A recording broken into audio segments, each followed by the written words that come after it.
Assalamualaikum warahmatullahi wabarakatuh. Pertama-tama yang terhormat Ibu Anggia Evitarini MPD selaku dosen pengampu mata kuliah konseling format khusus. Dan juga teman-teman sekalian yang kami sayangi. Kami dari kelompok 2 akan mempresentasikan hasil diskusi dari kelompok kami yaitu tentang layanan mediasi. Sebelumnya perkenalkan, nama anggota kelompok kami yang pertama ada Anggun Oktaviani, Dayanti Malayasari, Gusti Anugrah, Muhammad Fikri Rizky, Naila Sabila, Rida Juraida, Retna Wulandari, dan Tiara Nabila. Dan topik pembahasan yang akan kami bahas ada 7. Yang pertama, pengertian layanan mediasi, tujuan layanan mediasi, komponen-komponen layanan mediasi, asas-asas yang diterapkan, isi layanan mediasi, pendekatan, strategi, dan teknik, dan yang terakhir, operasionalisasi layanan mediasi. Pengertian layanan mediasi. Istilah mediasi terkait dengan istilah media yang berasal dari kata medium, yang berarti perantara. Dalam literatur Islam, istilah mediasi sama dengan wasilah, yang juga berarti perantara. Berdasarkan arti di atas, mediasi bisa dimaknai sebagai suatu kegiatan yang mengantarai atau menjadi wasilah atau menghubungkan yang semula terpisah. Juga bermakna menjalin hubungan antara dua kondisi yang berbeda dan mengadakan kontak sehingga dua pihak yang semula terpisah menjadi saling terkait. Tujuan layanan mediasi. Tujuan umum. Dalam tujuan umum, bertujuan agar terciptanya suasana yang positif dan juga kondusif antara pihak yang bertikai dan pihak-pihak yang berkaitan dengan kedua pihak tersebut. Dalam tujuan khusus, tujuannya adalah agar terciptanya kondisi baru bagi pihak yang bertikai tadi, yang mana itu dapat membuat hubungan di antara mereka semakin membaik. Tujuan khusus. Secara khusus, layanan mediasi bertujuan agar terjadi perubahan atas kondisi awal yang negatif atau bertikai atau bermusuhan menjadi kondisi baru atau kondusif dan bersahabat dalam hubungan antara dua belah pihak yang bermasalah. Terjadinya perubahan kondisi awal yang cenderung negatif kepada kondisi yang lebih positif. Selanjutnya, komponen-komponen layanan mediasi. Pertama, konselor. Konselor sebagai perencana dan penyelenggara layanan mediasi mendalami permasalahan yang terjadi pada hubungan di antara pihak-pihak yang bertikai. Konselor membangun jembatan di atas jurang yang menganga di antara dua pihak atau lebih yang sedang bermasalah itu. Kedua, klien. Berbeda dari layanan konseling perorangan, pada layanan mediasi, konselor menghadapi klien yang terdiri dari dua pihak atau lebih, dua orang individu atau lebih, dua kelompok atau lebih, atau kombinasi sejumlah individu dan kelompok. Yang ketiga, masalah klien. Masalah klien yang dibahas dalam layanan mediasi pada dasarnya adalah masalah hubungan yang terjadi di antara individu atau kelompok-kelompok yang sedang bertikai, yang menjadikan kedua belah pihak atau lebih menjadi tidak harmonis atau bahkan saling antagonistik. Asas-asas yang diterapkan dalam layanan mediasi yaitu yang pertama ada asas kerahasiaan, yaitu layanan mediasi melibatkan lebih dari dua orang, yaitu konselor dan dua orang klien atau lebih. Identitas pribadi dan segenap materi yang dibicarakan dalam layanan mediasi diketahui setidaknya oleh segenap peserta layanan. Semua orang yang terlibat dalam pertikaian dan masalah yang dipertikaikan itu bukan rahasia lagi bagi semua orang yang ikut serta dalam layanan. Lalu yang kedua, ada asas keterbukaan, yaitu semua peserta yang mengikuti layanan mediasi hendaknya membuka diri seluas-luasnya sesuai dengan permasalahan yang dibahas. Keterbukaan para peserta layanan secara langsung maupun tidak langsung dipengaruhi oleh adanya orang ketiga dalam proses layanan, baik orang lain itu dari pihak atau kelompok sendiri maupun dari lawan yang bertikai. Lalu yang ketiga ada asas kesukarelaan.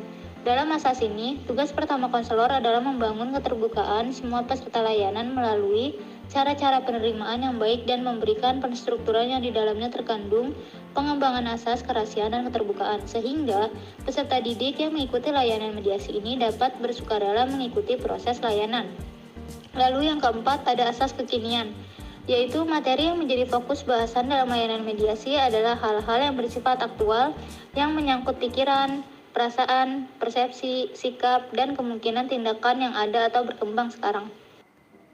Yang kelima, ada asas kemandirian. Dengan layanan mediasi, seluruh peserta layanan diharapkan dapat mengembangkan kemandirian mereka dalam berpikir, dalam merasa, dalam berpendapat dan berpandangan, dalam bersikap dan bertindak dan bertanggung jawab, atau yang sering disebut dengan BMB 3. Kemandirian itu bersifat dan mengarah kepada hal-hal positif yang jauh dari suasana pertikaian, permusuhan, atau persaingan tidak sehat terhadap pihak-pihak lain sebagaimana hal itu sering terjadi sebelum layanan mediasi. Kemudian yang keenam, ada asas-asas lainnya. Asas-asas lain dalam konseling yaitu asas kegiatan, asas kedinamisan, asas keterpaduan, asas kenormatifan, asas keahlian, dan asas alih tangan kasus dan asas tuturi handayani. Pelaksanaannya dalam layanan mediasi sebagaimana dalam layanan konseling lainnya. Dalam layanan mediasi, pelaksanaan asas-asas tersebut tertuju kepada sejumlah klien dari dua kubu atau lebih dan memfasilitasi terbinanya hubungan di antara mereka yang semakin kondusif dan permisif serta berkembangnya nilai-nilai positif dalam hubungan mereka itu. Kemudian ada isi layanan mediasi. Masalah atau isi yang dibahas dalam layanan mediasi adalah hal-hal yang berkaitan dengan hubungan yang terjadi antara individu-individu atau para siswa atau kelompok yang bertikai berkenaan dengan masalah-masalah individu yang berhubungan dengan orang lain atau lingkungannya, yaitu masalah sosial. Masalah-masalah tersebut dapat mencakup yang pertama ada pertikaian atas kepemilikan sesuatu, yang kedua kejadian dadakan atau perkelahian antara siswa atau kelompok siswa, yang ketiga perasaan tersinggung, yang keempat ada dendam dan sakit hati, dan yang kelima ada tuntutan atas hak dan lain-lain. Pendekatan strategi dan teknik dalam layanan mediasi. Pendekatan dalam layanan mediasi. Pendekatan komprehensif. Masalah yang terjadi di antara pihak-pihak yang bertikai harus dilihat secara komprehensif. Pemahaman terhadap satu kesatuan yang menyeluruh tidak dilihat dari sudut-sudut bagian-bagiannya secara terpisah-pisah. Pendekatan realistik, bermoral, dan bertanggung jawab. Pendekatan realistis menekankan pentingnya diperhatikan hal-hal yang menjadi kenyataan, sehingga setiap apa saja yang akan dilakukan tidak terlepas dari kenyataan yang ada. Sedangkan tanggung jawab secara khusus, Glasser memaknai sebagai pengendalian diri, agar apa yang dilakukan tidak merugikan dan tidak pula mengganggu pihak lainnya. Strategi BMB 3 dalam layanan mediasi. Sejak awal kegiatan layanan, konselor menegakkan strategi BMB 3 untuk mendorong kedua belah pihak berpikir, merasa, bersikap, bertindak, dan bertanggung jawab sepositif mungkin dalam menghadapi, membicarakan, dan mencari solusi berkenaan dengan masalah konsulti dan pihak ketiga. Teknik umum dan khusus dalam layanan mediasi. A. Teknik umum. 1. Penerimaan terhadap klien dan posisi duduk. 2. Penstrukturan. 3. Ajakan untuk berbicara. 4. Teknik umum lainnya. Yang B. Teknik khusus. 1. Informasi dan contoh pribadi. 2. Perumusan tujuan. 3. Penaguhan hasrat dan kontak. 4. Nasihat. Operasionalisasi layanan mediasi. A. Perencanaan. Kegiatan yang dilakukan pada tahap ini adalah A. Mengidentifikasi pihak-pihak yang akan menjadi peserta layanan. B. Mengatur dengan calon peserta layanan. C. Menetapkan fasilitas layanan. D. Menyiapkan kelengkapan administrasi. B. Pelaksanaan. Pelaksanaan yang meliputi kegiatan yaitu A. Menerima pihak-pihak yang berselisih atau bertikai. B. Penyelenggaraan penstrukturan layanan mediasi. C. Membahas masalah yang dirasakan oleh pihak-pihak yang menjadi peserta layanan. D. Menyelenggarakan pengubahan tingkah laku peserta layanan. E. Membina komitmen peserta layanan demi hubungan baik dengan pihak-pihak lain. Melakukan penilaian segera atau LAISEG. C. Evaluasi. Pada tahap ini, kegiatan yang dilakukan adalah melakukan evaluasi terhadap hasil-hasil layanan mediasi. Fokus evaluasi hasil layanan ialah diperolehnya pemahaman baru atau understanding klien, berkembangnya perasaan positif atau comfort, dan kegiatan yang akan dilakukan oleh klien atau action setelah proses layanan berlangsung. D. Analisis hasil evaluasi.